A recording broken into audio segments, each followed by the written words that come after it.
Bueno, oramos.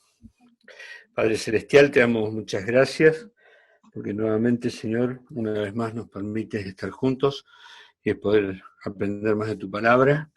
Gracias, Señor, por cada uno de los que estamos en esta noche, en este lugar, buscando un poquito más de conocimiento, pero también, Señor, buscando conocerte experimentalmente, tratando de entender esto de la salvación, por qué nos amaste a pesar de haber estado tan perdidos y haber estado, Señor, tan alejados de ti.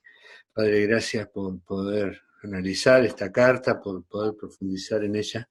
Pedimos que tú nos abras el entendimiento y nos ayudes a comprender, Padre Celestial, lo que tú quieres que veamos en esta noche. Señor, ayúdanos a estudiar esta carta hermosa, profunda, para poder aplicar en nuestra vida, Señor, aquellas cosas que tenemos que aprender. Te damos las gracias en el nombre de Cristo Jesús. Amén. Bien, ¿me escuchan bien todos? Sí. Perdón, les aviso que los voy a mutear a todos. Vos desmuteate, Osvaldo. Bueno. Ahí están entrando Pedro y Carlos también. Pero ya los silencio a todos. Ahí, desmuteate, Osvaldo, y ya, cuando quieras. Estoy tratando de compartir pantalla, ¿puedo ser? Sí, ahí estamos. Bien. Estamos estudiando la Carta a los Romanos. Sin ninguna duda, la Carta a los Romanos es el más grande escrito del apóstol Pablo, que quizás es el más grande de los teólogos que conoció la Iglesia, ¿sí? El más grande de los pensadores cristianos, el misionero más grande y quizás la mente más brillante que tuvo la Iglesia a lo largo de todos los años. Podríamos decir que la Carta a los Romanos es la obra maestra del apóstol Pablo. Bien, estamos estudiando esta carta. El objetivo que nos propusimos al comienzo fue tratar de ver una breve exposición de este libro, que es de lo más destacado que tenemos en el Nuevo Testamento, profundo, ¿sí? Y haciendo un pequeño énfasis en algunos puntos doctrinales y prácticos para tomar, digamos, para nuestra vida personal. Pero el propósito fundamental es que cada uno pueda también utilizar esto como un ejercicio de estudio analítico y profundizar mucho más en esta carta tan especial. Estudiamos en la introducción del capítulo 1, del versículo 1 al 17, el autor, el apóstol Pablo, aproximadamente entre las 56 y 58, en su tercer viaje misionero, destinatarios la iglesia en Roma, el contexto histórico en el viaje, en el tercer viaje misionero, el apóstol Pablo había manifestado ya su intención de ir a España y de pasar por Roma, y el propósito era presentarse a sí mismo, defender un poco su apostolado, corregir algunas cosas, pero sobre todas las cosas preparar su viaje para poder llegar a Roma. Sabemos que llegó, pero no de la manera que él esperaba, llegó siendo prisionero, pudo ir a Roma. Lo que no podemos saber es si realmente llegó alguna vez a España, pero él tuvo su deseo de haber llegado a Roma, una iglesia constituida por gentiles y por judíos, como veíamos el martes pasado, una iglesia que no sabemos en aquel lugar, seguramente algunos de sus convertidos, algunos de sus discípulos habían sido quienes habían fundado la iglesia allí en Roma. Y el contenido de la epístola, dijimos que la epístola tiene una parte doctrinal, la primera parte, los capítulos 1 al 8, del 9 al 11 hay un bloque, vamos a decir así, dispensacional, que tiene que ver con el pueblo de Israel y su relación con el pasado, el presente y el futuro y la historia de la salvación, y una parte práctica en el capítulo 12 al capítulo 16. Dijimos que son 16 capítulos que vamos a tratar de darlos en 6 lecciones, no los vamos a recordar, hay bloques, grandes bloques, junto con la introducción él hace la presentación del tema y la presentación de sí mismo. El martes pasado veíamos fundamentalmente el tema de la perdición del hombre, el pecado universal, la culpabilidad del hombre y la condenación del hombre. Dijimos que antes de dar las buenas nuevas, el apóstol daba las malas nuevas. Dijimos que antes de que la gente pueda entender que necesita la salvación, tiene que saber que está perdido. Antes de desear tener la vida eterna, tiene que saber que está muerto. Antes de poder desear la salvación, tiene que saber que está bajo la ira de Dios. ¿Sí? Entonces, ese es el mensaje del capítulo 1:18 al 3:20, que vimos el martes pasado, y dijimos allí, y ahí concluimos, que todos los hombres, dijimos que se condenó tanto en el capítulo 1, en la segunda parte del capítulo, al hombre impío. En el capítulo 2 se condenó al hombre moral y al hombre judío en su seguridad, falsa seguridad. Y finalmente termina este bloque diciendo: todos están bajo pecado, no hay justo ni aun uno, y el veredicto es culpable. Todos los hombres son culpables. ¿Todos son pecadores? Sí. ¿Hay alguno justo? No. ¿Sí? Entonces la conclusión que dice el apóstol Pablo es para que toda boca se cierre y que todo el mundo quede bajo el juicio de Dios. Así terminamos entonces el martes pasado, cuando todo fue encerrado bajo pecado y todos los hombres, todos ellos, no importa su condición, no importa su raza, no importa nada, ninguna diferencia, todos los hombres, el impío pecador del capítulo 1, el justo que juzga a otros del capítulo 2, o el judío falsamente seguro del capítulo 2 y capítulo 3, todos ellos están bajo condenación, y la condenación es la ira de Dios. Y la ira, ¿sí?, es en su manifestación final, es la ira eterna, es la condenación eterna del hombre pecador en el infierno. Hoy vamos a ver este tema tan importante. Vamos a ver que el hombre, ¿sí?, este hombre pecador, en el capítulo 3, verso 21, el apóstol Pablo hace una gran diferencia. Dice: pero ahora, ese pero ahora marca un cambio de tema abrupto, ¿sí? Este hombre pecador ahora va a ser llevado, que fue presentado ante la corte y declarado condenado y sin ningún tipo de esperanza. Ahora, dice, pero ahora se ha manifestado la justicia de Dios, esa justicia testificada por los profetas, la justicia de Dios mediante la fe. O sea, después de declarar que el hombre no puede justificarse delante de Dios, que el hombre no puede ganar su salvación, que el hombre está completamente perdido, que el hombre está completamente condenado, eternamente condenado, y que no hay nada que él pueda hacer para ser salvo, entonces ahora el apóstol Pablo va a presentar este nuevo tema que va desde el capítulo 3, verso 21, hasta el capítulo 5, verso 21 también. Este bloque habla de cómo el hombre pecador puede ser justificado delante de Dios. Ese es el tema de este bloque. Primero dijo, todos están bajo pecado. Bueno, ahora les voy a mostrar la salida. Entonces, este bloque del que vamos a hablar hoy habla de la salvación de Dios, de la justificación del pecador y del método de justificación. O sea, nos mostró primero de qué tenemos que ser salvos en los capítulos anteriores. Ahora lo que nos muestra es cómo vamos a ser salvos. Este hombre que se creía justo, este hombre que había determinado que no existe el Dios, este hombre que confiaba en la ley, todos ellos son llevados a un solo lugar, todos son pecadores. Ahora, a ese mismo hombre pecador, Pablo le va a mostrar a partir de ahora cómo el hombre pecador puede ser salvo, hecho salvo ante Dios, ¿sí?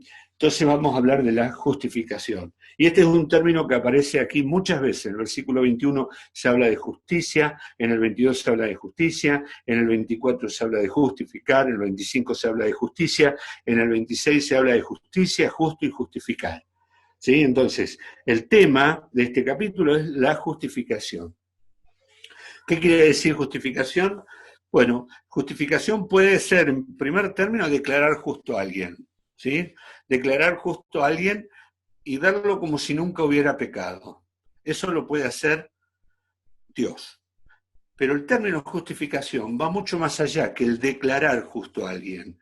Declarar justo a un culpable no es un acto de justicia, ¿verdad? muchos jueces que nosotros conocimos se hicieron famosos por declarar justos a pecadores o a personas que debían haber sido condenadas, sin embargo los dejaban en libertad. Entonces, no es un acto de justicia declarar justo a un pecador. Vamos a tratar de entender qué quiere decir esto de justificación, ¿sí? En la cual es cierto, Dios declara justo a un pecador y lo trata como si nunca hubiera pecado, ¿sí? Y lo trata como si siempre hubiera vivido rectamente, si siempre hubiera vivido haciendo la voluntad de Dios. Pero creo que es un poco más todavía que eso, y es hacerlo justo, no simplemente declararlo justo. En eso puede haber alguna discrepancia con algunos, ¿sí? Que piensen que es una declaración y otros que, como yo, que pensamos que realmente Dios hace justo al pecador, porque le transfiere a él la justicia de Cristo. Entonces, esta definición dice que justificación significa que Dios, en su infinito amor y abundante gracia, declara a un hombre pecador en un hombre justo por el solo hecho de haber aceptado por fe que Jesucristo en su muerte llevó todos sus pecados y que con su sangre puede limpiarlo. ¿Sí? Vamos a tratar de introducirnos en este tema de la justicia de Dios, de la justificación del hombre pecador. El versículo,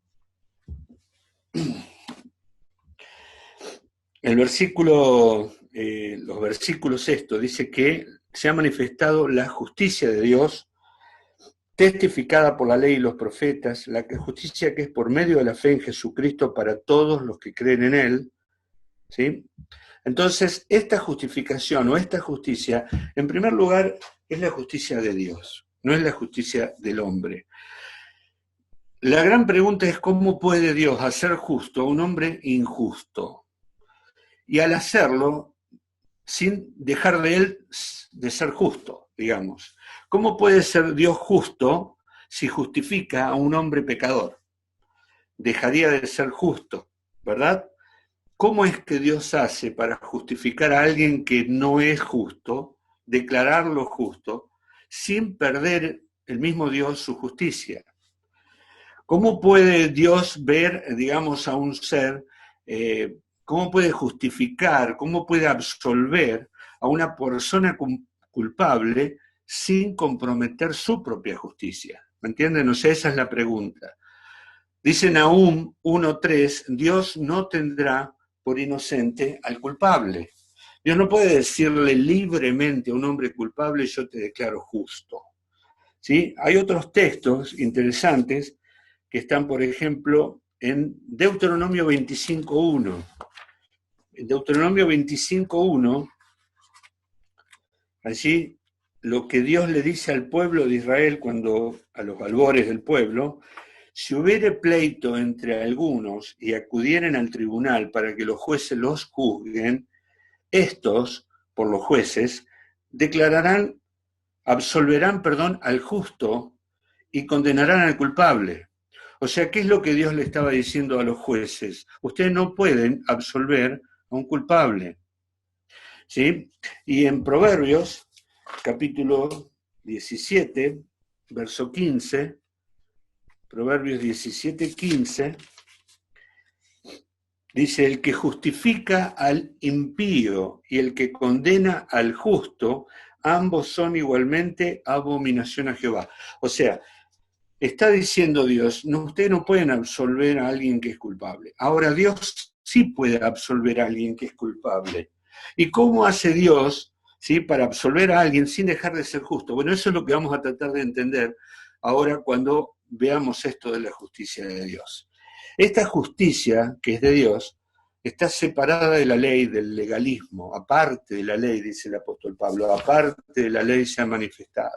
Está anunciada, fue anunciada por los profetas, fue testificada por los profetas, viene del cielo, y es adquirida por la fe, es adquirida por la fe. Y acá en 2 Corintios, capítulo 5, verso 21, este texto que probablemente todos conocemos, dice, al que no conoció pecado, por nosotros lo hizo pecado para que nosotros fuésemos hechos justicia de Dios en él. ¿Cómo es que Dios puede absolver al culpable sin dejar de ser justo él. ¿Cómo Dios puede justificar a alguien? Bueno, ahí entra la transacción esta que acaba de describir Pablo en 2 Corintios capítulo 5, versículo 21. ¿Sí? La justicia de Cristo fue trasladada a mí y mis pecados fueron cargados sobre Cristo. Esa es la doble imputación. Mi pecado le fue contado como deuda a Cristo y la justicia de Dios fue acreditada en mi vida. ¿Sí? Entonces, eso es lo que dice 2 Corintios 5:21 y que empieza a explicar esto de cómo puede ser que Dios haya hecho capaz esto de absolver al culpable, siendo que él dijo claramente, nadie puede absolver al culpable, eso es abominación. Ahora, él no está incumpliendo la justicia. Vamos a ver por qué la justicia fue cargada sobre Cristo. Por eso esta justificación, dice el apóstol Pablo, es ofrecida a todos los que creen. Ofrecida a todos los que creen para todos. No quiere decir que se van a salvar todos, el universalismo, sino lo que quiere decir es todos los que creen en Cristo. Todos los que creen en Él, para que en Él cree, el que en Él cree no se pierda, mas tenga vida eterna. ¿Sí? Entonces, y dice el versículo 24 que esta justicia está dada por gracia. Y la gracia es un favor que no merecemos, un favor inmerecido, un regalo. Literalmente es un regalo. Dios nos amó sin causa. Dios no nos amó porque nosotros lo mereciéramos. Dios nos amó sin causa. No hice nada para merecer la justicia que me fue regalada. Dios me justificó gratuitamente, como dice así el apóstol Pablo. Y que fue alcanzada por la redención. Ustedes saben que esta palabra redención, lo hemos estudiado varias veces, significa liberar mediante el pago de un precio. Que la salvación sea gratuita no quiere decir que la salvación sea barata. ¿Sí? La salvación es cara, ha sido muy cara y se nos ofrece como un regalo. ¿Pero por qué? Porque alguien pagó por mí. Y allí está esto de que cómo puede ser que Dios me justifique siendo yo impío, es porque mis pecados son cargados en Cristo y la justicia de Cristo es transferida a mí. Cristo paga en la cruz, su sangre es vertida en la cruz por mí y entonces la justicia de Dios la justicia de Cristo es puesta en mi favor y Dios me ve a partir de ese momento justo y me declara justo porque me ve a través de Cristo. Este pasaje del capítulo 3 también habla de la salvación vista desde el punto de vista de Dios. Hasta ahora vimos que la cruz satisface al pecador, satisface, le da la justificación por medio de la fe a través de Jesucristo. Pero ahora lo vemos desde el punto de vista de Dios. La satisfacción de Dios en la cruz de Cristo. Hay un término que aparece allí, que es el término propiciación. Está en el versículo 25. Dice, a quien Dios puso como propiciación por medio de la fe en su sangre. Propiciación por medio de la fe. Esta es una expresión que tiene que ver con el Antiguo Testamento, con el propiciatorio. El propiciatorio, ahora vamos a ver una fotito, era la tapa de oro del Arca del Pacto. El Arca del Pacto era una caja de madera que estaba completamente forrada en oro, ¿sí? Y que tenía una tapa que era de oro macizo, que había sido trabajada sin fundición, había sido trabajado por un orfebre, y que tenía la imagen de dos querubines que se enfrentaban y con sus alas se tocaban unos al otro. Era la tapa del Arca del Pacto. El Arca del Pacto era de todo el mobiliario, era el único mobiliario que existía en el lugar santísimo, y podríamos decir que era el mobiliario más íntimo o el más importante de todos, porque es allí donde Dios se manifestaba en su gloria. ¿Sí? El propiciatorio entonces era la tapa del arca. ¿Y qué tenía el arca adentro? Bueno, entre otras cosas, el arca tenía allí adentro una copia de la ley de Dios. Y esto de la ley y la salvación, Pablo lo toma continuamente. Y hoy vamos a ver muchos aspectos de esto y en la próxima clase mucho más todavía, de que la ley tiene una relación con la salvación, pero fundamentalmente la ley es aquella que exige que el hombre cumpla con algo para con Dios, ¿sí? La ley son los 10 mandamientos, vamos a decirlo así, y sabemos que hay que cumplirlos para poder estar en comunión con Dios. Pero también sabemos que ningún hombre, excepto el Señor Jesucristo, pudo nunca cumplir con los 10 mandamientos todo el tiempo. ¿Sí? Entonces la ley, finalmente, como dice Pablo, me condena. La ley, que es santa, es justa, es buena, me dice que yo soy un pecador, que yo quebranto la ley. Entonces la ley estaba dentro del arca. ¿Sí? La ley me dice que yo soy pecador. Arriba del arca había una tapa de oro que se llama propiciatorio.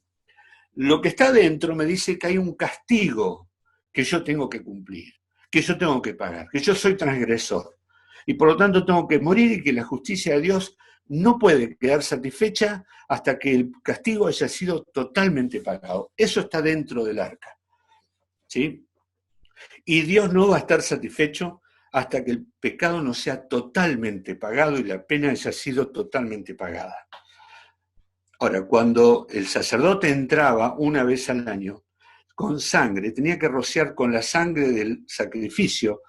Eran 2 sacrificios, uno primero por él, rociaba la sangre sobre el propiciatorio, luego salía y volvía con otro sacrificio, rociaba nuevamente sobre la tapa del propiciatorio, estaba poniendo sangre y Dios satisfacía, digamos, era satisfecho en cierta manera por un periodo de tiempo porque veía la sangre, pero era la sangre imperfecta.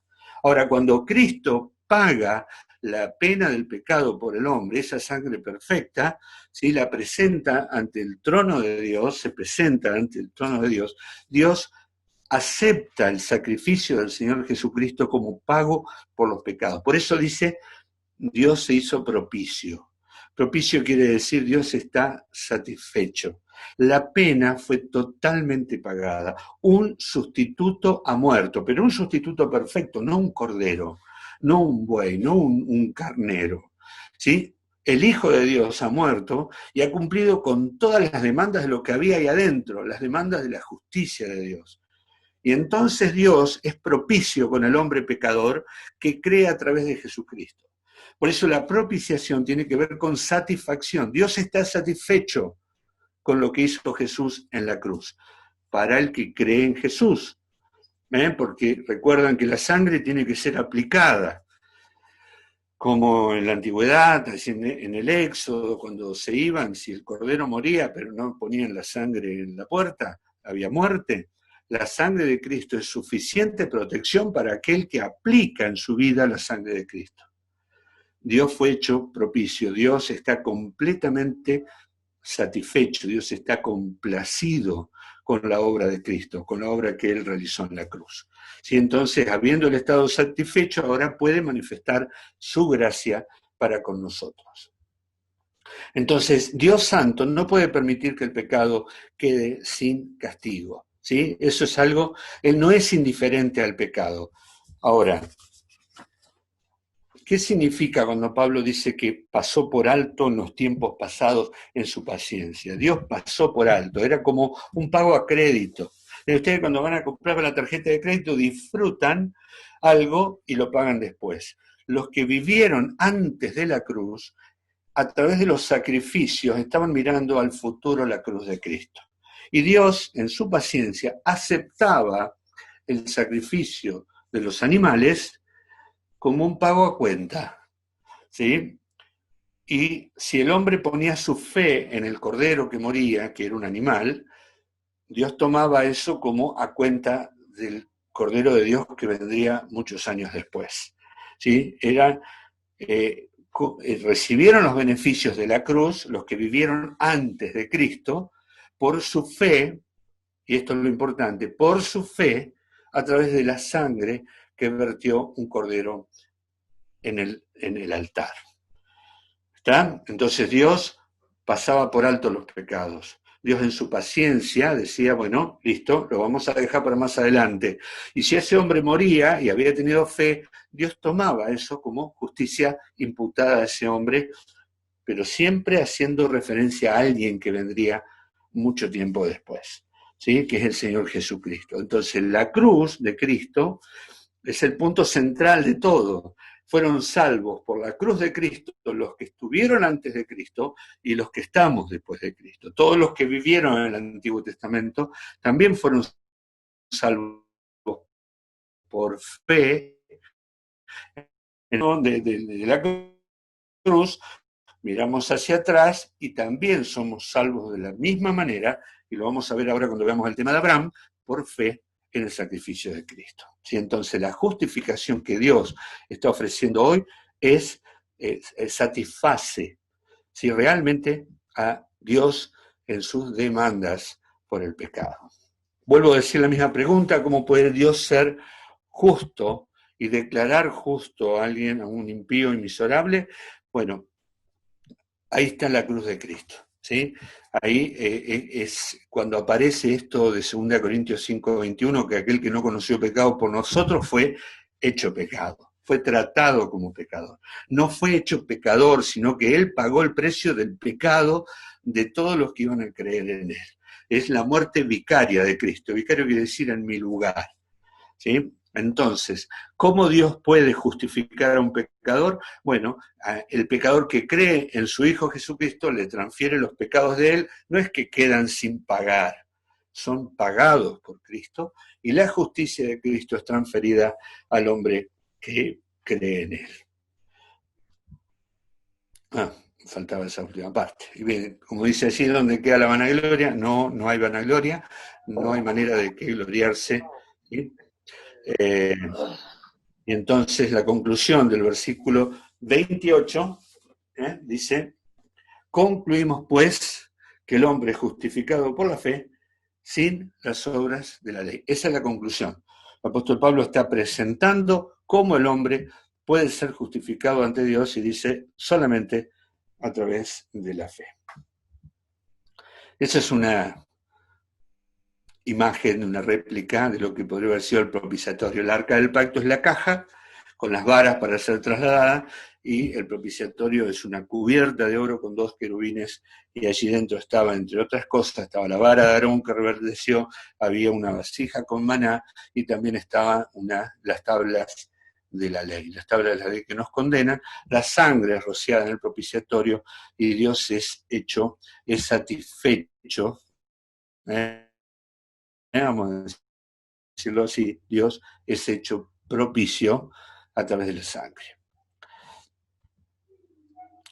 La justificación del pecador, dice entonces Pablo, es gratuita, no barata, vuelvo a decir, es en Cristo, que es nuestra propiciación, y allí entran en juego los atributos de Dios que dijimos el otro día cuando hablábamos de ira, que todos los atributos de Dios son perfecciones de Dios, que están en perfecta armonía. La santidad, Dios rechaza el pecado; el amor, Dios justifica al hombre pecador; y la justicia, Dios castiga a su Hijo. Esta triangulación que Dios hace y que permite entonces justificar a alguien que no merece ser justificado porque es pecador.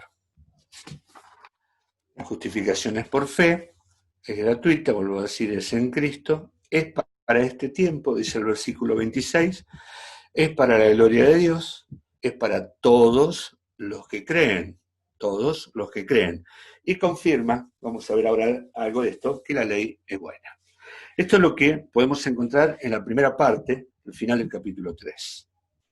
Sigue el tema de la justificación por fe y va a tomar el ejemplo de Abraham. Y las palabras que acá van a aparecer más son creer y fe. ¿Sí? En el capítulo 4, entonces, comenzamos viendo el ejemplo de Abraham. Y dice el capítulo 4, ¿qué diremos? Que halló Abraham nuestro padre según la carne, porque si Abraham fue justificado por las obras, tiene de que gloriarse, pero no para con Dios. Porque ¿qué dice la Escritura? Creyó Abraham a Dios y le fue contado por justicia. Esto es una referencia a Génesis capítulo 15. Vamos a hacer mención a Génesis 15, sobre todo el versículo 5 y 6, y Génesis 17. porque vamos a hablar de la circuncisión. Entonces, la palabra clave acá es creer y fe. ¿Cómo fue justificado Abraham? A ver, dice el apóstol Pablo, estamos hablando que la justificación es por fe. Condenamos a todos los hombres, pero Dios ahora manifestó su justicia y Él quiere justificar a los hombres. ¿Cómo los justifica? Bueno, entonces pregunta, ¿cómo fue justificado Abraham? ¿Abraham tiene de qué gloriarse en su justificación? No, dice, no tiene nada de qué gloriarse. Entonces, ¿cómo fue justificado? ¿Fue por obras o por fe? Porque la circuncisión, ¿qué sería? Es una obra, es un corte en el cuerpo a los varones. Perfecto. Entonces, ¿cómo fue justificado? ¿Por fe o por obras? Eso es lo que está preguntando. ¿Sí?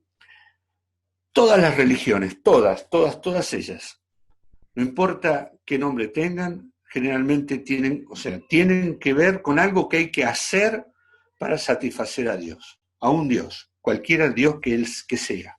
Todas las religiones, ¿sí?, se basan en obras, en algo que hay que hacer, en algo, en méritos personales. Hay dos tipos de religiones en realidad, la de Dios y la del hombre. La de la fe en Cristo o la de las obras personales. Ponele el nombre que quieras.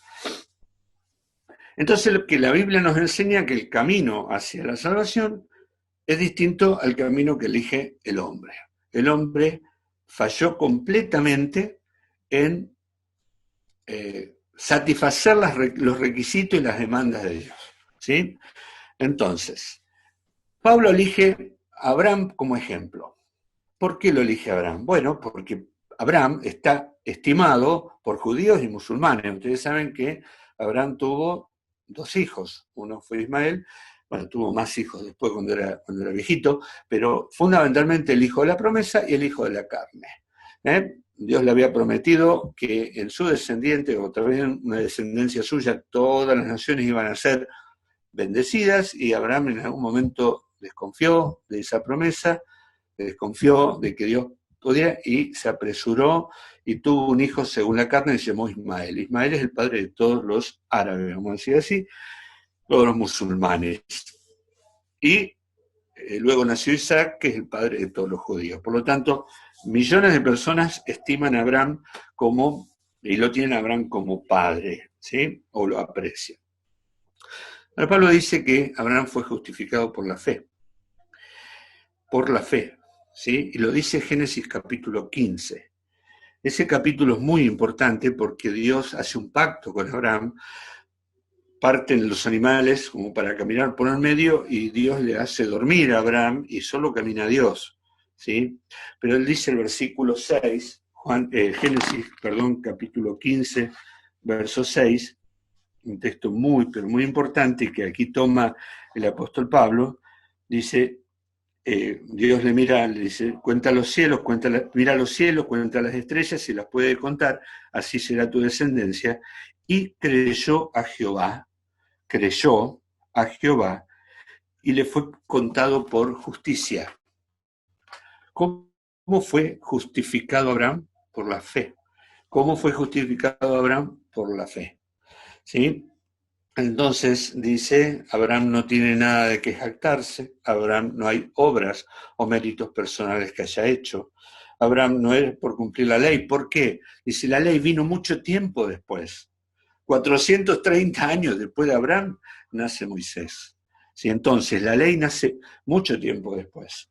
Si ni siquiera la circuncisión que está en Génesis capítulo 17, porque podríamos decir que Abraham creyó a Dios siendo gentil y no siendo judío, si queremos llevar al extremo lo de la circuncisión. Entonces, Abraham no tiene nada de qué jactarse, no hay méritos personales, ¿sí?, en las cuales, y él no tiene por qué cumplir la ley, porque la ley vino mucho tiempo después con Moisés, ¿sí? Y no es solo para Abraham, dice el versículo 23 y 24, es para todos los que creen. Entonces, pone como ejemplo a Abraham. Pone como ejemplo a Abraham y ese ejemplo es válido para todos. ¿Sí? En un momento habla de David. ¿Sí? porque dice así en Romanos, capítulo 4 que estamos viendo, dice así en Romanos, versículo 8, bueno, versículo 6, como también David habla de la bienaventuranza del hombre a quien Dios atribuye justicia, que dice, sin obras, justicia por fe, está diciendo bienaventurados aquellos cuyas iniquidades son perdonadas y cuyos pecados son cubiertos, bienaventurado el varón a quien el Señor no inculpa de pecado. Entonces, el apóstol Pablo no solamente habla de Abraham y dice que Abraham fue justificado por fe y no por obras, sino que también habla de David. ¿Y cómo fue salvo David? Dice el apóstol Pablo. Porque David fue un quebrantador de la ley, no fue uno que cumplió la ley. David fue una persona que cometió pecados muy graves. David cometió adulterio, cometió asesinato y muchos otros pecados que aún hasta el final de su vida, cuando hizo el censo, él tentó a Dios. David era, es cierto que era un hombre conforme al corazón de Dios, pero no era una persona sin pecado. Entonces el Salmo 32, versos 1 y 2, que lo acabamos de leer, escrito por Pablo, dice, bienaventurado aquel varón a quien Jehová no culpa de iniquidad y en cuyo espíritu no hay engaño. Entonces, no solamente Abraham, no solamente David, no solo los judíos, dice el verso 9. El verso 9 dice, ¿es esta bienaventuranza solo para los de la circuncisión o también para los de la incircuncisión? ¿Y qué está hablando? Circuncisión es judío, incircuncisión no judíos. ¿Sí? Entonces, utiliza el ejemplo de Abraham, diciendo, Abraham fue justificado antes de haberse circuncidado. Podríamos decir, como decía recién, que Abraham era gentil cuando creyó y cuando se le fue contada como justicia. ¿Sí? Entonces, ¿qué es la circuncisión? ¿Para qué sirve? Dice Pablo. Bueno, la circuncisión es una señal y la circuncisión es un C12, una señal, algo que cuando uno va por la calle y una señal, bueno, me está indicando algo, bueno, la circuncisión es una señal y también un sello que habla de autenticidad. Entonces la circuncisión de Abraham lo que estaba haciendo era indicando la autenticidad y la realidad de su fe. Su fe fue primero, no después. Abraham fue justificado por fe antes de ser circuncidado. ¿Sí? Y no solo Abraham, también David. Y no solo Abraham, David, sino todos. Pero solo judíos no, todos. Todos seremos justificados, son justificados. Por eso dice para todos los que creen. ¿Sí? Para todos los que creen. Perdón. En algún momento dice el apóstol ahí que Abraham fue hecho heredero del mundo, ¿verdad? Heredero del mundo. Esa no es una promesa que se encuentra en la Biblia, no se dice en ningún lugar, versículo 13, que a Abraham se le prometió que iba a ser heredero del mundo. Así que hay que descubrir qué quiso decir Pablo con esto de heredero del mundo. Y dice que no es solo para Abraham, sino para su descendencia, dice el versículo 13, esto de que iba a ser heredero del mundo. Bueno, todos sabemos por las Escrituras que el mundo le pertenece al Señor Jesucristo, que el Señor Jesucristo ha vuelto a ganar esto de el reino, ¿sí? El reino para Él. Ser heredero, juntamente con Cristo, heredero del mundo, es participar del reino de Cristo. O sea que a Abraham se le prometió que va a participar del reino de Cristo. Y no solo a Abraham, sino a todos los que creen como Abraham. La fe de Abraham lo justificó, le dio un sello de aprobación, le permitió recibir la gracia de Dios en vez de la ira, eso lo dice el versículo 16, para que es de la ley, sino también para lo que es de la fe de Abraham, el cual es Padre de todos nosotros. Por gracia, como todos los pecadores, tenía que recibir un castigo por sus pecados. Sin embargo, la fe de Abraham le permite recibir la gracia de Dios en vez de recibir la ira, le permitió creer lo increíble. Dice el verso 17, dice, el cual da vida a los muertos y llama las cosas que no son como si fuesen. Le permitió ver lo que solo era una promesa.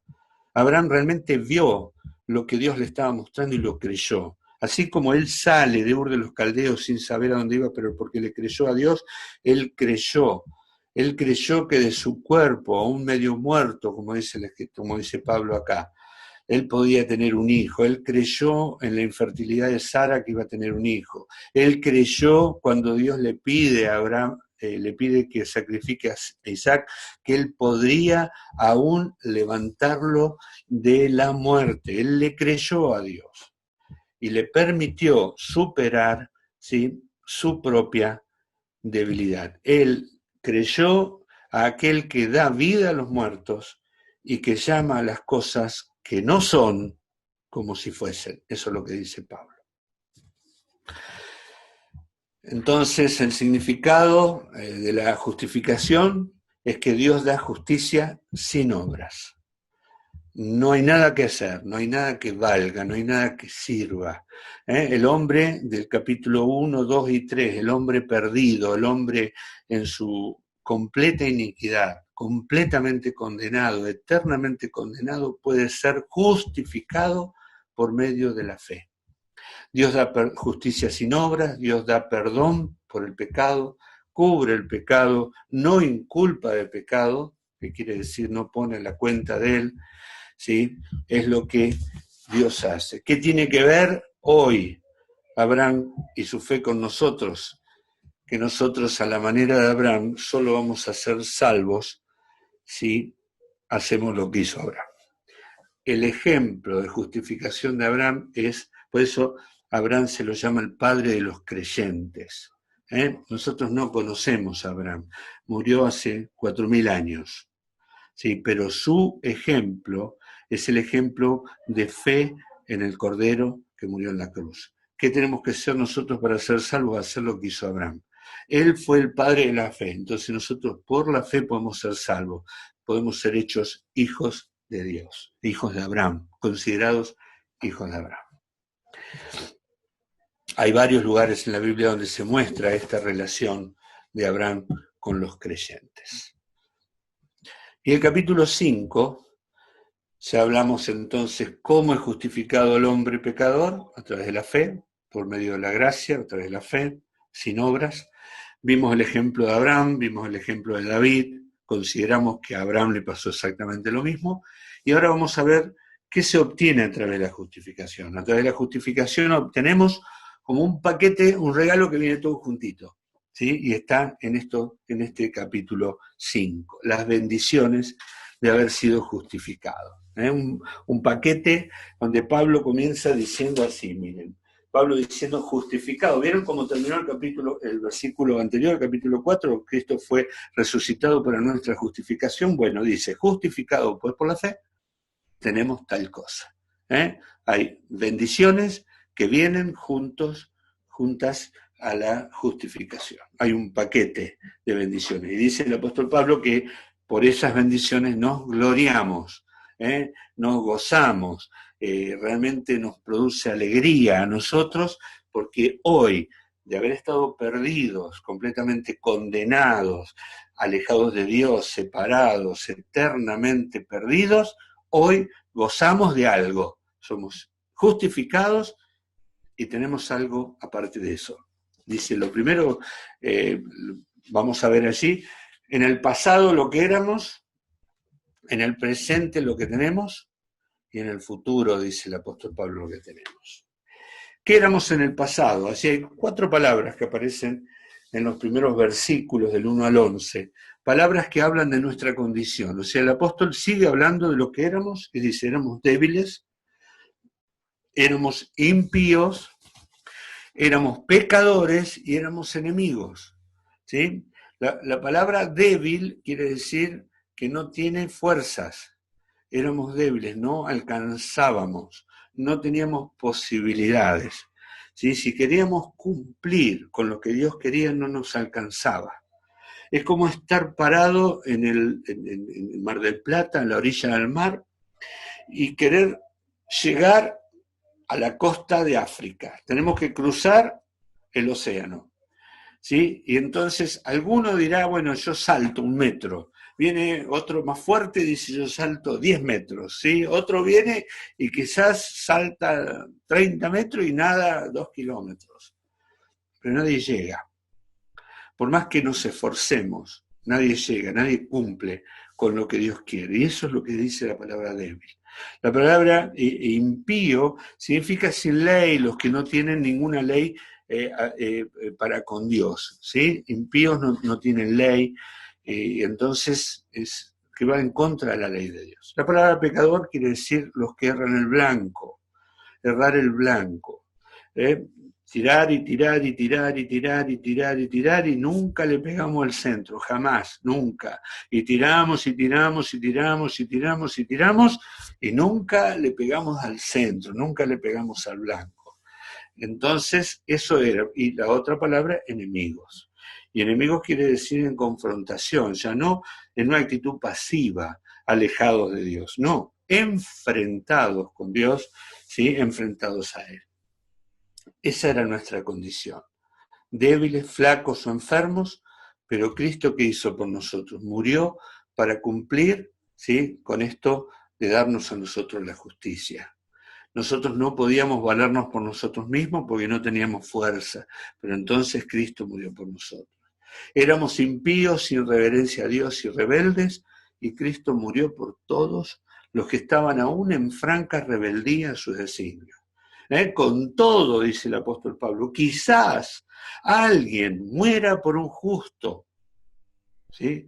Mas Dios muestra su amor para con nosotros, en que siendo un pecadores, Cristo murió por nosotros. Cristo no murió por los justos, no murió por los amigos, como dijo él, ¿sí? Cuando dijo, no hay mayor amor que este que uno ponga su vida por sus amigos. Cristo murió por sus enemigos, por aquellos que lo odiábamos, que estábamos en franca rebeldía en contra de él. Nosotros éramos pecadores que habíamos perdido la dirección, el blanco, y nos habíamos equivocado en el propósito de Dios. Bueno, Él mostró el amor de Dios hacia nosotros en la cruz, ¿sí? El amor hacia el pecador. Y éramos enemigos, aborrecidos, odiosos, hostiles, y Él murió para reconciliarnos con Dios. Esto es lo que pasó, según Romanos capítulo 5, con nosotros en el pasado. Ahora, ¿qué pasa en el presente? ¿Qué tenemos hoy? ¿Cuál es este paquete de cosas que vienen juntas con la justificación? Demasiado sería que Dios nos dijera, vas al cielo, ¿sí? Toma, acá te doy un certificado, cuando llegues a la puerta, mostralo, vas al cielo. Sin embargo, Dios no simplemente nos da la justificación. El apóstol Pablo dice que tenemos varios beneficios junto con la verdad, y esto es algo presente. Dice que tenemos paz para con Dios. Primer beneficio, esa hostilidad, esa enemistad fue terminada. Fuimos reconciliados con Dios y hoy tenemos paz. Y la paz no es simplemente ausencia de conflictos, ¿sí? La paz con Dios es comunión con Dios, es absoluta amistad con Dios. Todo lo que nosotros hemos obtenido, lo hemos obtenido por el Señor Jesucristo porque Él pagó por nosotros. Y hoy Dios nos ve en Cristo. Antes éramos enemigos, ahora estamos hechos o reconciliados con Dios. El segundo beneficio que tenemos es que tenemos entrada. Tenemos entrada a esta gracia en la cual estamos firmes. Dice el apóstol Pablo en el versículo 2. Tenemos entrada. Y la entrada nos está hablando de llegar a la presencia de alguien. Tenemos entrada, bueno, es como que digamos, bueno, yo quiero ir a ver al presidente. Bueno, te doy un salvoconducto para que entres. Entonces tenemos la entrada para ir a ver a Fernández, ¿sí? A su despacho. Es mucho más fácil ver a Dios que ver a Fernández, porque nosotros como hijos suyos hoy tenemos entrada. Y pensemos, cuando nosotros quizás no nos damos cuenta de la bienaventuranza de tener entrada, pero pensemos en la antigüedad, pensemos en lo que era el pueblo de Israel, allí en el monte Sinaí, por ejemplo, que Dios le dijo, ni te acerques. Y los truenos relámpagos, oscuridad, temblores, sonidos de trompeta, que el pueblo estaba aterrado. Ni pises la ladera del monte porque vas a ser asaeteado.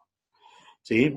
Cuando Dios le dijo a Moisés, detente ahí, no te acerques más. Esa era la realidad en el Antiguo Testamento. La entrada a Dios estaba sumamente limitada y cuando el tabernáculo estaba levantado, solamente un hombre, una vez al año, podía entrar hasta el lugar santísimo. Un solo hombre, una vez al año. Entonces, estaba absolutamente limitada la entrada a Dios. Sin embargo, los creyentes hoy tenemos entrada. Y dice el escritor de los Hebreos, entremos confiadamente. Porque el trono, que es de juicio, para el creyente se transformó en un trono de gracia y de misericordia. Y nos gloriamos en esto, es la entrada en la gracia en la cual estamos firmes. Pero no solamente nos gloriamos en que tenemos entrada, sino que el apóstol dice que también tenemos esperanza. Y la esperanza del creyente es algo futuro, pero no es una simple, bueno, yo espero tal cosa. Es una expectativa, pero certera. Una feliz expectativa. Yo tengo seguridad en lo que está por venir. No hay incertidumbre en cuanto a esto, en cuanto a Cristo. Lo único que no conocemos es el día que Cristo venga a buscarnos. Esa es la única incertidumbre, si queremos decir. Pero sabemos que Cristo pronto viene a buscarnos. Tenemos la certeza y con Él viene la gloria de Dios, la esperanza de la gloria de Dios. No solamente tenemos paz, tenemos entrada, nos gloriamos en la esperanza, sino también en las tribulaciones. Y esto parece algo extraño, que nos gloriemos, nos gocemos en las tribulaciones. ¿Por qué? Porque las tribulaciones producen paciencia. ¿Sí? Entonces el apóstol está diciendo, bueno, ¿sabes qué? El creyente se regocija en las tribulaciones porque la tribulación produce algo en su vida. La capacidad de aguantar, la capacidad de sobrellevar, ¿sí? Y que puede aún, en medio de las tribulaciones, el creyente producir el Espíritu Santo, producir este milagro de aún de dar gracias en el medio de las tribulaciones, en medio de la prueba. Porque si sabemos que pasamos la prueba y la aprobamos, nuestra vida, nuestro carácter va a salir fortalecido. Entonces, junto con la justificación, viene la paz de Dios, o la paz con Dios, perdón, la entrada, la esperanza, el gozarnos en las tribulaciones y algo que recibimos también que es la reconciliación. No solamente la reconciliación con Dios, sino también la reconciliación para reconciliar a otras personas con Dios, la capacidad de llevar a otras personas, ¿sí?, a la presencia de Dios. Ese es los grandes beneficios que obtuvimos por medio de la justificación. ¿Y qué pasará en el futuro? Dice, ¿qué pasa en el futuro? Seremos salvos de la ira. Seremos salvos de la ira y seremos salvos por su vida.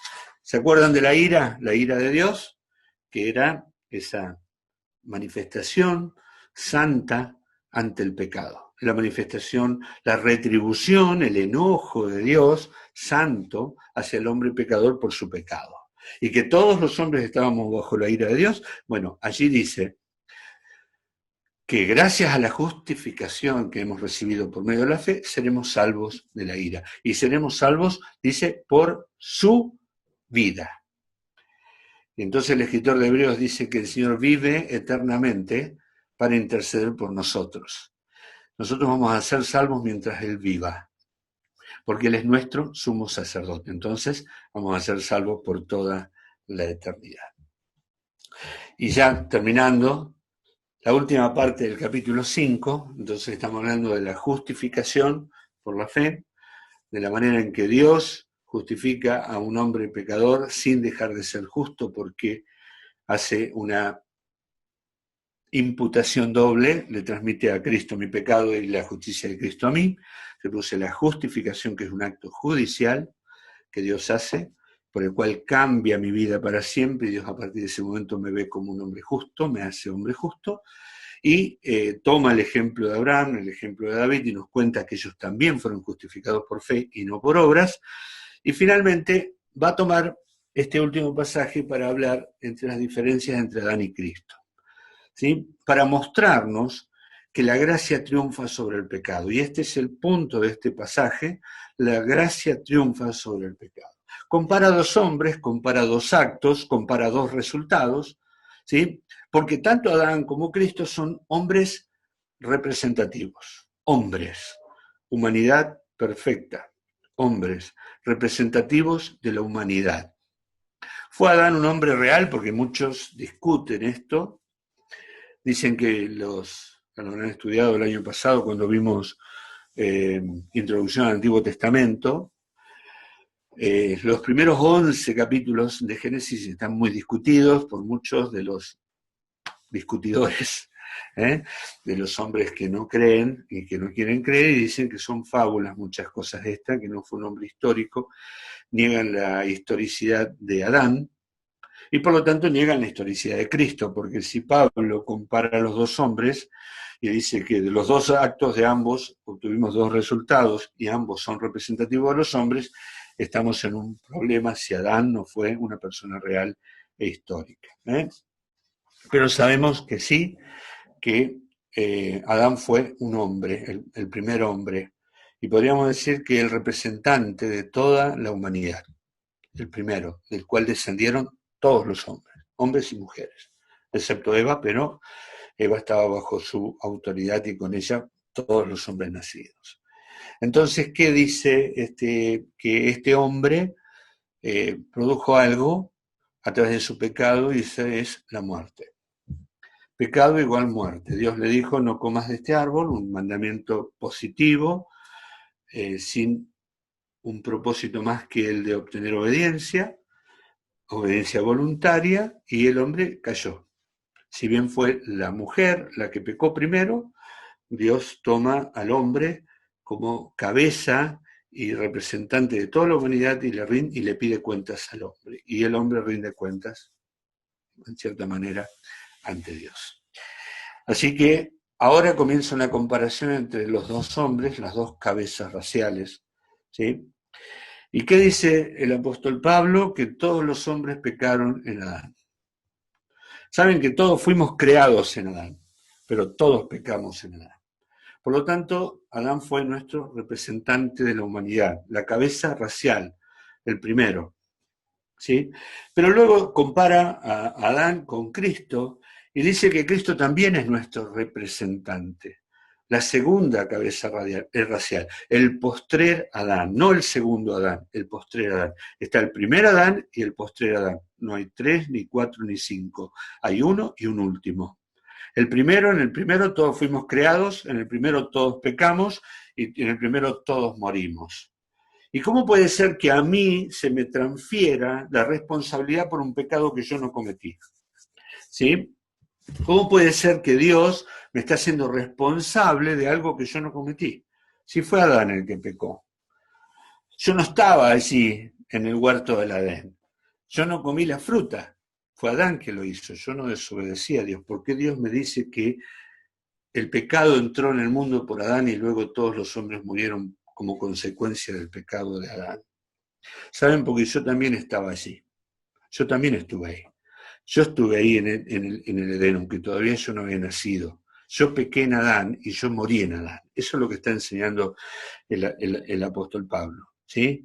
Adán actuó como mi representante. Vieron que nosotros elegimos legisladores. Los legisladores van al Congreso y levantan la mano.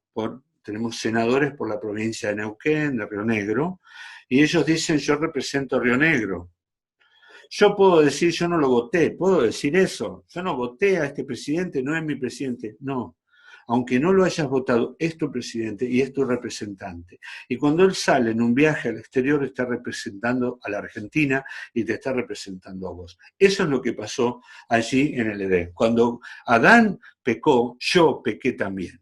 Independientemente de que nos tenemos que preguntar si realmente nosotros hubiéramos hecho un papel diferente al que hizo Adán. Pero no importa ya. Hoy él, como mi representante, decidió pecar y yo pequé también. Yo no estuve ahí, sin embargo, yo sí estuve ahí. Porque cuando él cayó, toda la raza cayó. Cuando entonces él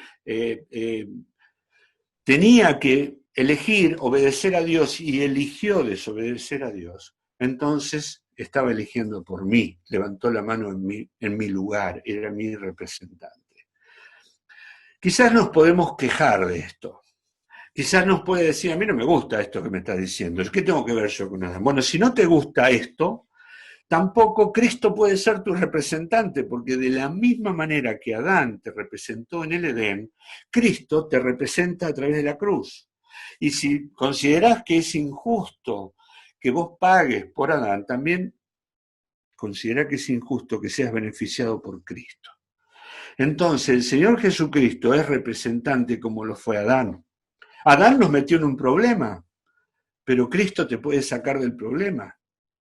¿Sí? Porque Cristo de la misma manera está muriendo en tu lugar en la cruz.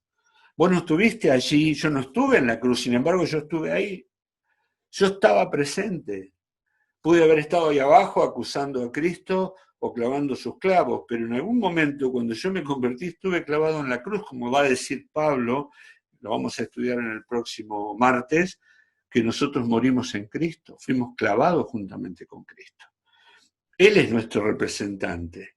Si no te gusta lo que hizo Adán, pero sí te gusta lo que hizo Cristo, es el mismo mecanismo. ¿Sí? Entonces, nosotros somos pecadores porque Adán pecó. Ahí la pregunta, ¿somos pecadores porque pecamos o pecamos porque somos pecadores? No importa, somos pecadores y pecamos. Y porque pecamos demostramos que somos pecadores y el resultado es muerte. Y la muerte fue física, la muerte es espiritual y la muerte es eterna. ¿Sí?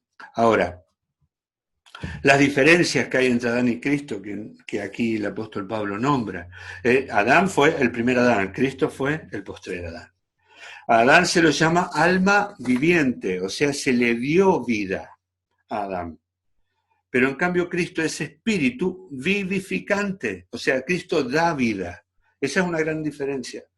Adán es una creación, podríamos decir, animal, porque pecó, en cambio Cristo es espiritual, espíritu vivificante. Adán produce muerte, Cristo produce vida. Adán es la cabeza de la vieja creación, Cristo es cabeza de la nueva creación. Adán representó a toda la raza y Cristo muere a favor de toda la raza. Adán tuvo tremendas consecuencias para la humanidad, pero mayores consecuencias tiene la obra de Cristo. Mayores consecuencias que la de Adán. Adán cometió un acto pecaminoso, Cristo cometió un acto justo. Un acto de desobediencia con un acto de obediencia. Hizo mucho, mucho daño, Adán, y Cristo hizo mucho, pero mucho más bien. El ejemplo es este. Me gustó cuando lo leí. Una persona con un fosforito puede encender todo un bosque, ¿verdad? Entonces, eso es lo que hizo Adán. Él prendió el fosforito y inició el incendio. Y luego el incendio se propaga a todo el bosque. Así, todos pecamos, dice Romanos 5:12. Él pecó y el pecado se transmitió a todos los hombres, todos pecamos. El acto de Adán fue un acto sencillo, único, con terribles consecuencias. Pero el acto de Cristo es, con su poder, apagar todo el incendio en una sola vez y crear una nueva creación. La capacidad de Cristo es mucho más grande que la capacidad destructiva que puso Adán. Un pecado y el Señor Jesucristo tuvo que hacerse cargo de múltiples pecados. Él produjo con un solo un incendio. El Señor Jesucristo tuvo que calmar todas las consecuencias de la maldad de todos los hombres. Por lo tanto, el acto del Señor Jesucristo es un acto mucho mayor, de mayor alcance y que puede no solamente recomponer al hombre a la posición original, sino que mucho más que la posición original lo puede llevar a una posición de ser hechos hijos de Dios.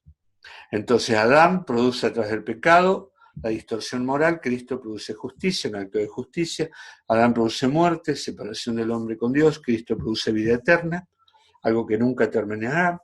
La transgresión de Adán es un paso en falso, un error, una desviación de la rectitud y de la verdad.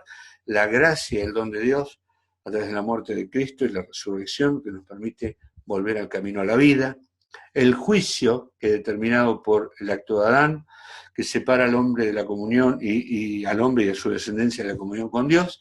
En cambio, la justificación que viene por Cristo es la absolución de la culpa y la vida eterna, la condenación de Adán, la justificación de Jesús, la desobediencia de Adán, la obediencia, la disposición de Cristo a obedecer la voluntad del Padre, y por Adán todos fuimos constituidos pecadores. La universalidad del pecado es algo que viene repitiendo Pablo continuamente, y por Cristo todos pueden ser constituidos justos. Todos los que creen son constituidos justos. Esa es la gran diferencia entre Adán y Cristo. La pregunta del final del capítulo 20, ¿sí? Ya con esto termino, del capítulo 5, perdón, ¿por qué se agregó la ley? ¿Por qué se introdujo la ley? Es interesante porque el apóstol Pablo va a seguir con este mismo tema en el capítulo 6. ¿Sí? Dice, cuando el pecado abundó, sobreabundó la gracia. Esta capacidad que tuvo el pecado de transmitirse a todos los hombres, la capacidad de la gracia es muchísimo mayor porque puede restaurar todo el daño que hizo el pecado y aún mucho más. ¿Sí? Un solo hombre incendió, un solo hombre solucionó el problema. ¿Cuál es el más poderoso? ¿Aquel que prendió el fosforito o aquel que apagó todo el incendio y lo volvió a transformar? Por supuesto, la obra de Cristo es súper abundante por encima del pecado. Y entonces allí dice, y con esto termino, y este es el punto de partida del capítulo 6, ¿por qué fue introducida la ley? Ahora vamos a ver el papel que tuvo la ley en todo esto, en la salvación. Si bien nadie se salva cumpliendo la ley cumple un propósito. Y entonces el apóstol dice que a través de la ley aumenta el pecado. La ley aumenta el pecado, porque la ley hace evidente el pecado. Cuanto más ley, más pecado, más transgresión. Y luego dice, el pecado aumenta la gracia. O sea que donde hay pecado sobreabunda la gracia. Más pecado, más gracia. Y entonces dice el apóstol Pablo que ahora reina la gracia en el mismo lugar donde antes había reinado la muerte. ¿Sí? Reina la gracia en el mismo lugar donde antes había reinado la muerte. Entonces, la ley tuvo un propósito, sí, de manifestar el pecado. ¿Para qué? Para que el pecado muestre con mayor claridad, ¿sí? Como poniendo negro sobre fondo blanco, con mayor claridad, la gracia de Dios. Más pecado, más gracia. Ese argumento va a ser refutado después, en el capítulo 6, cuando venga el antagonista y le diga, bueno, Pablo, estás predicando que entonces tenemos que pecar para que la gracia abunde. Y Pablo va a utilizar eso para decir, no, detengámonos acá. Pero la ley deja de manifiesto el pecado hace aumentar la gracia, y ahora tenemos la gracia reinando donde antes había reinado la muerte. Y todo esto gracias a la justicia de Dios. La justicia que satisfizo las demandas justas en la cruz de Cristo. Seguimos, si Dios quiere, el martes que viene. Quedo ahora, si hay alguna pregunta o algún comentario, alguna algo que quieran aportar, ¿sí?